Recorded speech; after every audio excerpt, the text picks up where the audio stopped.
Shukur Xolmirzayev. Cho'loq turna. Hikoya. U tuxumdan kech chiqdi. Chiqqanidan keyin ham oyog'ini ololmay ancha yotdi. Tipirchiladi, tukdan iborat qanotlarini qoqdi. O'zini paydo qilgan tuxum po'chog'iga tizzasidan yopishib qolgan edi. Nihoyat undan xalos bo'ldi-yu, o'ng tomonga mayishib, atrofiga mayda shag'al toshlar terib qo'yilgan, qumga qattiqroq bosilgan tuya izidek uyasida 1-2 aylandi. So'ng ma'yus ojiz ovoz chiqarib, boshini zo'rg'a ko'tarib anchagacha qaltirab turdi. U nafas olar, yangi olam havosidan nafas olar, badaniga yangi olamning iliq bahor quyoshining nurlari singar, shuning uchun ham qaltirar edi. Bir payt yon tomonidagi qalin shuvoqlar ortidan qattiq va dahshatli qaq-qaq etgan tovush eshitildi. Turnacha qattiq qimirlab, yana shikastlangan oyog'i yoqqa yiqildi. Yana ancha tipirchilab yotdi. Endi bu tipirchilashida o'zini o'nglab olishdan ko'ra qandaydir sirli xavfdan yashirinishga intilish bor, chunki jajji turnacha onasining ovozidan buni his etgan edi. Haqiqatan ham ona turna qalin shuvoqlar ortida 3 ta jo'jasini ergashtirib, yerga sochilgan o't o'lanlar urug'ini terib yeb yurar ekan, olisda makkor tulkini ko'rib shunday ovoz chiqargan edi. Tulki cho'loq turnachaning isini olib yaqinlashgan. Ona turna buning uchun emas, yo'q, endi tuxumdagi naslidan voz kechgan, yonidagi jo'jalarini va o'zini o'ylab shovqin ko'targandi. Tulki dumini xoda qilib qochib qoldi. Ona turna bolalarni ergashtirib, tag'in uya yonidagi g'oyat ustalik bilan yasalgan uyasi yonidan o'tarkan, u yoqqa beixtiyor qarab, cho'loq turnachani ko'rdi. Bo'ynini cho'zib, ko'ksidagi echki soqolidek osilgan qora patlarini selkillatib, uning qoshiga keldi.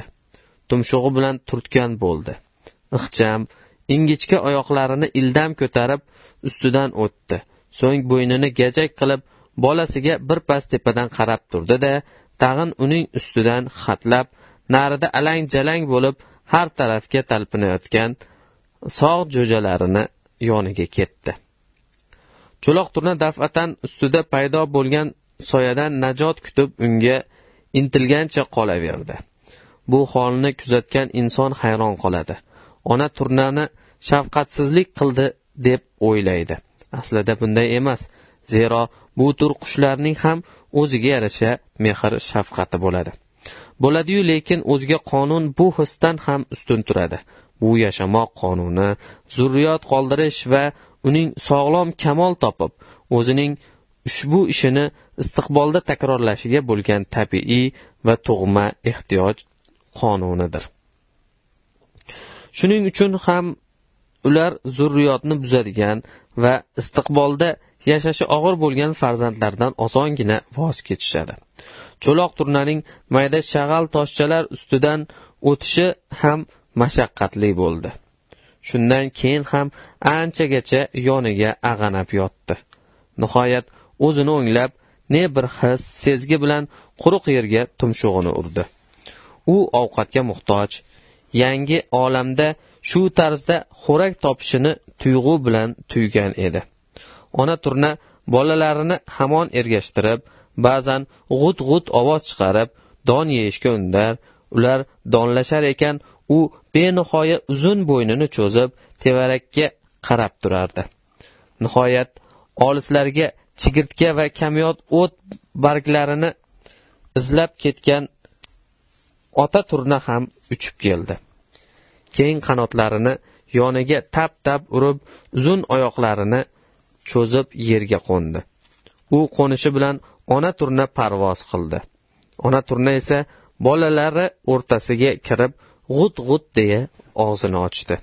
Turnachalar uzun tumshuqlarini ota jig'ildoniga suqib, undagi ho'l, yuqumli xo'rakni yemoqqa tutindilar. Nihoyat u jo'jalarini ergashtirib, atrofiga toshchalari terilgan uyasiga keldi va cho'loq turnachani ko'rib bo'ynini cho'zdi. Keyin uni oyog'ida turtib ko'rgan bo'ldi. Keyin parvo qilmay uyaga o'tdi-da, qanotlarini yoyib asta pasaya boshladi.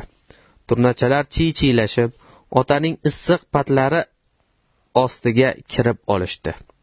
Cho'loq turna otasi sharpasidan ham o'ziga yaqinlik boshpana hissini tuygan, aka va opalari ovozidan ham asta hayiqmagan edi. U ham ne bir issiq talpinish ila uyaga intildi.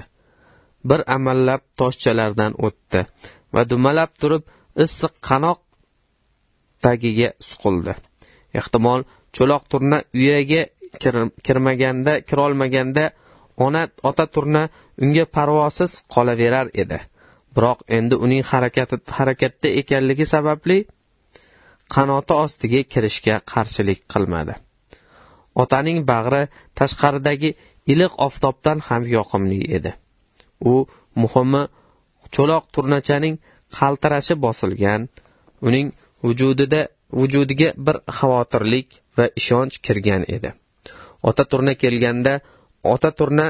Ona turna tag'in bolalarini qanoti ostidan chiqardi. Cho'loq turnacha ham onasi og'ziga intildi. Navbat bilan u ham jig'ildondan xo'rak yeb oldi. Keyin albatta qorni to'ymay uzoq chiychiyladi. Keyin onasining ham bag'riga kirdi. Ona turna ham boya e'tibor etmagan jo'jasini endi e'tibor bilan yumshoq patlari ila berkitib oldi. Kun botishi oldidan ona turna yana oyoqqa turdi. Yana bolalarni yantoqzor ortiga boshladi. Endi cho'loq turnacha ham ulardan ortda qolmay ergashdi. Endi ona turna 2 marta to'xtab, uning yetib olishini kutdi. Nihoyat cho'loq turnacha ham onasi g'ut-g'utlab chaqirgan yerdan don terib yedi. So'ng ona turna kattakon yovshanning kungay tomoniga yonboshlab yumshoq, iliqqina qum tuproqni qanotlari va oyoqlari ila tita boshladi. Keyin unga yotdi. Tuproq iliq, yoqimli, bunda quyosh tafti-yu ota-ona bag'ri haroratdan ham ziyodroq bir nima bor edi. Ona turna tevarakda mag'rur kezib, atrof olislarga ko'z tashlab yurar, goho o'z-o'zicha qaq-qaq etib yangroq tovush chiqarganda ona turna boshini bir ko'tarib qarar, so'ng yana xotirjam bo'lardi. Turnalar bir xil tovush chiqargan bilan ma'nosi ko'p bo'ladi, zero ularning inson qulog'iga bir xil bo'lib eshitiladigan ovozlarida turfa ohanglar bor. Yovshan va yantoqlar to'p-to'p bo'lib o'sgan, ulardan xoli maydonlar tap-taqir bo'lgan. Bu keng makonda ko'p marta quyosh chiqib, ko'p marta botdi. Havo tobora isib, o't-o'lanlar sarg'aydi. Yerlar tors-tors yorildi. Bu turnalar bola ochib, kuz shamollari esa boshlaguncha turishadigan makon edi. Zero bunda cho'loq turnachaning ota-onasi va opa-ukalaridan ham o'zga turnalar oilasi ko'p va ularning bir-biriga tegishli, o'zlariga xos tug'ma qoidalariga ko'ra chegaralangan yerlari ham bor edi. Bu makonda albatta ularning g'animlari, kushanda va do'stlari bor edi. Masalan, eng ashaddiy dushmanlari tulki ila shoqol. Lekin bu ajoyib qushlar yashash uchun shunday kurash tarziga bo'ysunar edilarki, ular g'animlariga qarshi o'z qurollari bilan kurashishni ham bilishar edi. Birgina qaq-qaq etgan tovush manaman degan tulkining esxonasini chiqarib yuboradi. Shaqol ham toqat qilolmaydi bu tovushga. Va bu yirtqichlarning har ikkisi ham bu ovozlarning egasi g'oyat nozik, mutlaqo beozor qushlar ekanini sira aqlga sig'dira olmaydi. Chunki bu yirtqichlarning qadim-qadimdan mana shunday tovushlar dahshatga solib kelgan. Bu tovushlar chiqqan joydan qochish, ular uchun yashash uchun kurash edi. Tabiat naqadar dono.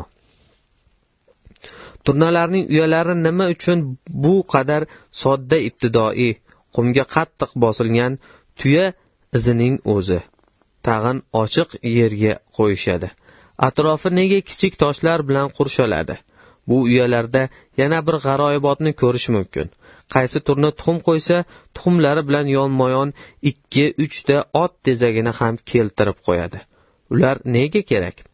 Turna o't-o'lan orasiga in qo'ysa dahshat. Chunki aksar yirtqichlar o'zlariga yemishni o'sha o't-o'lanlar orasidan izlashadi. Xolis, tekis yerdan-chi? Yo'q. Lekin bitta yarim yo'lakay turna uyasi ustidan o'tib qolishi mumkin. Shunda ular ona turnalar qo'ygan tuxumlarni ko'radimi? Ko'radi. Lekin nega yeb chaqib ketmaydi? Chunki tuxumlarning rangi ot tezagidan farq qilmaydi. Ot tezagida nima bor ularga? Uya atrofidagi toshchalar nega kerak? Cho'l shamollari tuxumlarni dumalatib ketmasligi uchun kerak. Yashash sharoitining o'zi jonli jonivorlarni ham qanday yashamoqqa o'rgatib qo'yadi. Kuz shamollari. Turnalar bezovta bo'lib yig'ila boshladi. Olis-olislardagi turnalar oilalari ham sayxonlik ustida parvoz qila-qila pastda ko'ringan bu to'plarga kelib qo'shilar edi.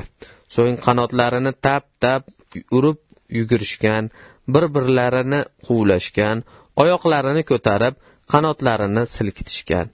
Yosh turnachalar ham ularga taqlid qilishadi. Lekin ular ko'proq uchishadi. Illo ularni ko'proq uchishga ota-onalari majbur etishadi. Yerda uzoq qolsa, ayamay cho'qishadi. Goho bu sahro turnalarning qaq-qaq ovozlaridan larzaga keladi. Ovozlar uzoq-uzoqlarga ketadi va kunora yiroqlardan yangi-yangi turnalar oilasi kelib qo'shiladi. Goho bu olatasir to'p ufqlar ortiga, olis janubga, ulargina sezishi mumkin bo'lgan iliq taft kelayotgan yoqlarga qarab turishadi.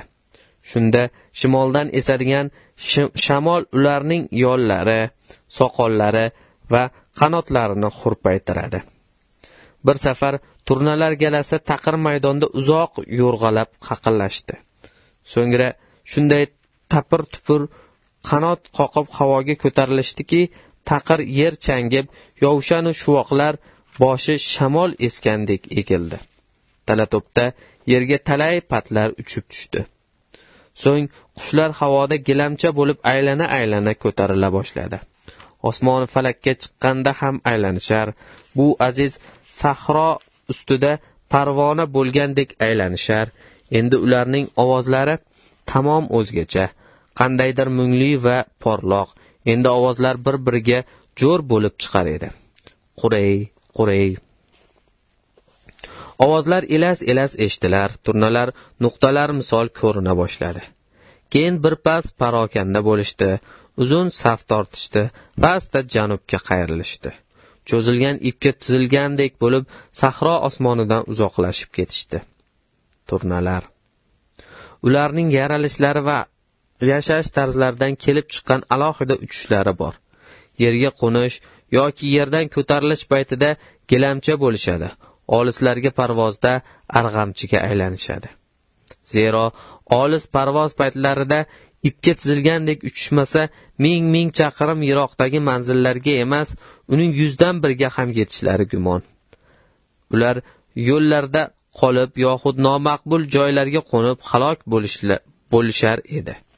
Holbuki unday bo'lmaydi hech. Tabiatning o'zi ularni shunday uzoq masofalarga uchishga qodir qilib, qanotlarini katta va qamrovli, o'zlarini g'oyat kichkina va yengil qilib yaratgani ustiga uchish tarzlarini ham shunga xos holda ijro etgan. Turnalarda ham albatta yo'lboshchi bo'ladi, biroq u ham olis safarda hamma vaqt safning oldida bora olmaydi. Chunki ro'paradan esuvchi shamol, dovullar, hatto havoning muallaq holati qarshiligi ham uning kuchini kesib qo'yadi.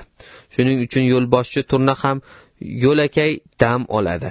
Ya'ni ortidagi turnaga o'rnini bo'shatib, eng orqaga o'tib turadi. Bu tur uchishda hikmat bor. ro'paradan esgan shamolu havo oqimi safda eng ko'p oldingi turnaga ta'sir etadi. Orqadagilar bu qarshilikni juda oz sezib, go'yo havo qarshiligi yo'q bo'lgan bir quvurda ketayotgandek bo'lishadi. Turnalarning olislarga ucha olishlari siri shunda. So'ngra ularning uzun, ingichka tumshuqlari ham havo oqimini kesish, uning ta'sirini kamaytirishga qo'l keladi. Ingichka oyoqlari dumlari tomonga cho'zilib, go'yo bir juft dum patiga aylanib qoladi. Pastga tushayotganda bu xil uchmoqqa hojat qolmaydi. Cho'loq turna. U ancha ochko'z, ammo baribir zaif bo'lib o'sdi. Aka-opalari parvoz mashqini olayotganda u ham albatta safga qo'shilar, lekin birlamchi, tez charchar. So'ngra yerga qo'nish ham uning uchun hiyla azob edi. Qiyshayib qolgan oyoq yerga to'g'ri tushmay, cho'loq goho yiqilib ketar. Parvoz oldidan ham tez yugurib olishda shu oyoq xalal berardiki, shuning uchun u ko'pincha yerda bo'lishni afzal ko'rardi. Shuning uchun o'zga turnalardan zaifu ularga qaraganda hiyla etli o'sdi. Biroq qabilasi udumi, yashash sharoiti talabi bilan ular xulqida paydo bo'ladigan o'zgarishlarni bexato o'zlashtirdi. Unda barcha turnalarda bo'lguvchi tug'ma hislar kamol topdi. U ham tulki uchraydimi, shaqol uchraydimi, dahshatli qaq-qaq tovush bilan ura qochiradigan bo'ldi. Olis ko'llarga borib suv ichib kelish va foydali o'tlarni ota-onasi yordamida topishni o'rgandi. Ba'zan o'zi ham ichki tabiiy hissi bilan topib yedi. Ba'zan safdan ortda qolgan paytlarida qorong'u tushgan, qor yulduzlari kechalarida ham o'z qarorgohini adashmay topib kelardi. Bu xususda u o'tkir edi. Eng yaqin yo'llarni kashf etar edi. Mana u ham janub sari, xuddi ohangrabodek o'ziga tortayotgan sirli manzil sari qabilasi safida uchib bormoqda. Oldindagi turnalarning yon-verlardan esayotgan shamol unga ham oz-moz ta'sir etadi. Patlarini yalab o'tadi. Pastlik u hech qachon bunchalar balandda parvoz etmagan edi, lekin bu uchishning gashti bo'lak ekan. Buning ustiga olisda sirli makon bor. O'shanga yetishlari kerak. U makonning juda ham azizligi hoziroq sezilmoqda. Shu alfozda borar ekan, o'ngu so'lidan oppoq bulutlarning suzib o'tayotganligini ko'rdi. Bulutlar unga tanish edi. Bahor chog'laridan tanish. Biroq o'shanda ular yuksaklikdan patlarini yumshatib ho'l qiladigan yomg'ir yog'dirib o'tishgan edi.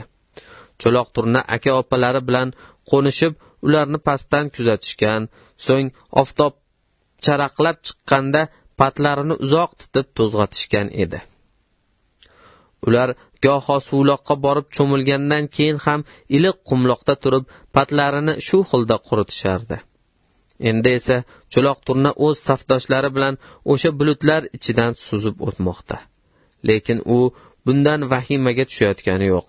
Aksincha bu g'aroyib makonda erkin-erkin quloch otmoqda. Bir payt yaydoq, bulutsiz nili bo'shliqqa chiqib olishdi. Turnalar kiftiga iliq oftob nurlari tegdi. Ammo olg'a uchganlari sari cho'loq turna havoning keskin sovib borayotganligini payqadi. Pastliqda oppoq tog'lar ko'rinar, ular ham cho'loqqa tanish edi. Bir vaqtlar ularni yonlab uchgan, lekin o'shanda ham hech bunchalik sovuqni sezmagandi. Ammo sovigandan sovidi. Turnalar esa tobora tezroq uchishar, chamasi mana shu tez harakat ularni sovqotishdan saqlamoqda, ba'zilarining qanotlariga qirov ham qo'ngan edi. Havo tag'in asta sekin ilidi. Tog'lar orqada qoldi. Shu tarzda borishar ekan, cho'loq turna safning ancha oldiga o'tib qolgan edi. Endi shamolning ta'siri kuchaya boshladi. Chunki yo'lboshchi turnagina emas, uning ketidagi bir necha turnalar ham yo'lboshchilik vazifalarini ado etib, hordiq uchun safning quyrug'iga o'tishgan. Shunga ko'ra cho'loq turna karvonning o'rtasidan oshib qolgan edi. Cho'loq pastlikda qandaydir tanish yirik qushlarni ko'rdi. Ular o'z sahrolarida ham ba'zan uchrab qolar, biroq makonlariga yaqin yo'lamas edi-yu, cho'loqning o'zi ham bu qushlardan ehtiyot bo'lishini tuyar edi. Ular burgutlar edi. Karvon tag'in yuksala boshladi. Cho'loq turna bir necha marta quyiga qaradi. Ne bir tuyg'u ila safdan ajralgisi ham keldi-yu, xuddi safga zanjir bo'lib bog'langandek, ko'zga ko'rinmas zanjir bilan bog'langandek uchishda davom etdi. U uchish kerak edi. Faqat olg'a uchishi. Sirli, ohanrabo manzil tomon uchish kerak. Nima bo'lmasin, qanday to'siqlar uchramasin, baribir uchish shart. Etakda daraxtzor qishloqlar ko'zga tashlana boshladi va bir mahal cho'loq turna shundoq biqinlarida gala-gala qaldirg'ochlarning ham parvoz etib borayotganliklarini ko'rib qoldi. Keyin esa bir necha qaldirg'och lip-lip eta olg'a o'tdi-da g'oyib bo'ldi. Cho'loq turna tag'in ham safning oldiga chiqib qoldi. Qaldirg'ochlar ham yashash qonunlari, avlodlari udumi hukmida ana shu pallada janub sari yo'lga chiqishgan edi. Turnalar karvoni oldiga o'tib olgan 3-4 ta qaldirg'och esa dam olmoqchi, ya'ni karvonboshilar kiftiga qo'nishgan. Shu sabab ular tezroq charchab orqaga o'tishgan edi. Qishloqlar ham ortda qolib ketdi. Cho'loq turna endi safning boshida uchmoqda. Oldindan shovullab esayotgan shamol daf'atan ta'sir ko'rsatib, uning bor quvvatini so'rib olmoqda edi. Cho'loqning ko'zlari tinib keta boshladi, lekin uchmoqda. Qayerga? O'sha sirli makonga. Cho'loq turna u aziz makonni umrida ko'rmagan esa-da uni biladi. U oldinda. Karvon bir madomda ketayotgan edi. Cho'loqning parvozi susaygani sari orqadagi turnalar bir-biriga juda yaqin kelib qola boshladi. O'rtada yo'lboshchi turnaning quvq etgan ovozi cho'loqqa yetib, u ixtiyorsiz bir tarzda o'rnini ketidagi turnaga bo'shatdi-da, chetlanib safning orqasiga o'tdi. Saf yana olg'a intildi. Cho'loq dumda turib uchar edi endi. Ular shu alfozda uchib tunni ham o'tkazishdi. Cho'loq turna karaxt bo'lib qolgan. U bir necha marta karvonning boshiga chiqib, shu zahotiyoq orqaga o'tib olgan. Bu orada yo'lboshchi turna bir necha marta quv deb ovoz chiqargan. Endi bu xil ovoz o'zga turnalardan ham eshitila boshlagan edi. Cho'loq orqada qola boshladi. U bor kuch-quvvati ila qanoq qoqadi, lekin tobora orqada qoladi. Karvon olg'a ketmoqda. Turnalar karvonining qonuniy qat'iy, ular ortga burilishmaydi. Ular ortda qolayotgan safdoshlariga yordam ko'rsatisha olmaydi ham. Bu hol ularga shunchalar aniqki, hayot tarzlariga aylanib ketgan. Safga yaroqsiz turna ham taqdirga tan bermog'i kerak. Lekin o'jar, qaysar cho'loq buni his etsa-da, o'zini dahshat qo'yniga, yolg'izlik qo'yniga tashlagisi kelmaydi. Butun borlig'i bunga qarshilik qiladi, ammo kuch-quvvat bunga imkon bermaydi. Cho'loq turna bu holidan hayratlangan kabi tag'in qanot qoqadi. Karvon olislab ketdi. Cho'loq yolg'iz qoldi. Endi uning oldida havo qarshiligini kesguvchi kuch yo'q. Hozirgina mo'tadil havo oqimi ham unga kuchli dovuldek ta'sir etar edi. Cho'loqning tezligi battar kesilib, pastlay boshladi. U nolali ovoz chiqarar. Karvon esa uzoqlashganiga ustiga tag'in balandlab uchmoqda edi. Cho'loq pastlab borayotgan esa-da o'sha sirli yurtga qarab uchardi. Pastlab ham uchaveradi. Lekin kuch-quvvat uni tark eta borishi, shamol uni orqaga suraverishi oqibatida u deyarli harakatsiz bir holga tushdi. Unda yashashga intilish hissi o'zga bir tarzda junbushga keldi. U qo'nishi kerak. Qandaydir sahroga o'xshash yerga, yovshan, yontoqlar o'sgan yerga qo'nishi kerak. Lekin oldindagi vatan, o'sha vatan uchun hayot edi. Asl hayot o'shanda edi. Endi esa u hayot cho'loqni inkor etdi. Cho'loq boshqa hayotga ko'nikishi kerak. U qo'nishi kerak, qo'nishi. Cho'loq turna endi tamir qanot bo'lgan polapondek hamon olg'a intilib, past yashil daraxtlar ustidan uchib o'tdi. Keng o'tloqlar ham ketinda qoldi. Yiroqda taqir bir maydon ko'rindi. Cho'loq unga intilib borarkan, qarshisidagi saf tortgan teraklarga yetganda tag'in o'zidan pasayib ketdi-yu, ularga shatir-shutur etib urildi. Qanoti qiyshayib, xazonlar ustiga tushdi. Yana o'ng tomoniga yiqilib, shu bo'yi tek qotdi. Bir mahal uning tingan ko'zlari atrofni ko'rdi. Turna apil-tapil qanotini o'nglab olib, atrof manzarasidan dahshatga kelib, qaq etib ovoz chiqardi. U endi o'zga hayot qo'ynida edi.